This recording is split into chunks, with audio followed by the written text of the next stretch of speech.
Studio Samastipur से पूरा।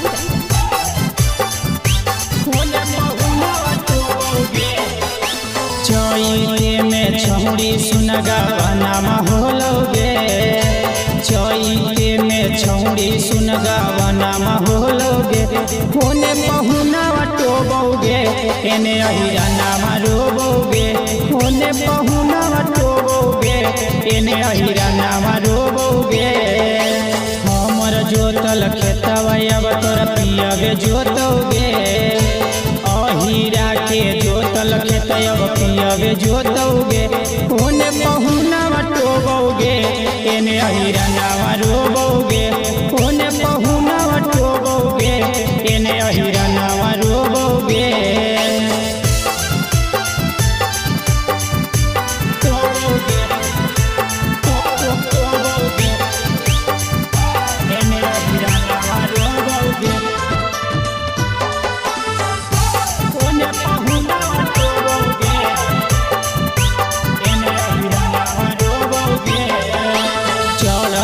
चैतवा चली गेने ससुरार गे, हमें जैसन दिलियो सुख देतौ नहीं भातार गे,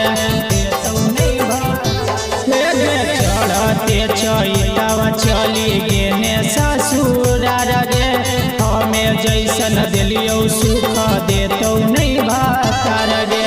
कोरावा में लेके सैया से जो पलोटोगे, कोरावा में लेके सैया से जो पलोटोगे, होने पहुना टोबोगे एने अहिरा नावा रोबोगे, होने पहुना टोबोगे एने अहिरा नावा रोबोगे। होने पहुना टोबोगे एने अहिरा नावा रोबोगे, होने पहुना टोबोगे एने अहिरा नावा रोबोगे। राइटर घमंडी संगे कहीं दागा बाजगे, सोनू पे छौड़ी अब करो हकी ना जगे, राइटर घमंडी संगे कहीं दागा बाजगे, सोनू पे छौड़ी अब करो हकी ना जगे। चढ़ली जवनिया दहिए समझ घोटोगे, चढ़ली जवनिया दहिए समझ घोटोगे, होने पहुना टोबोगे एने अहिरा नावा रोबोगे, होने पहुना टोबोगे एने अहिरा नावा रोबोगे। जोगे बिना ठी बदल गने भातार घर चल गने छी।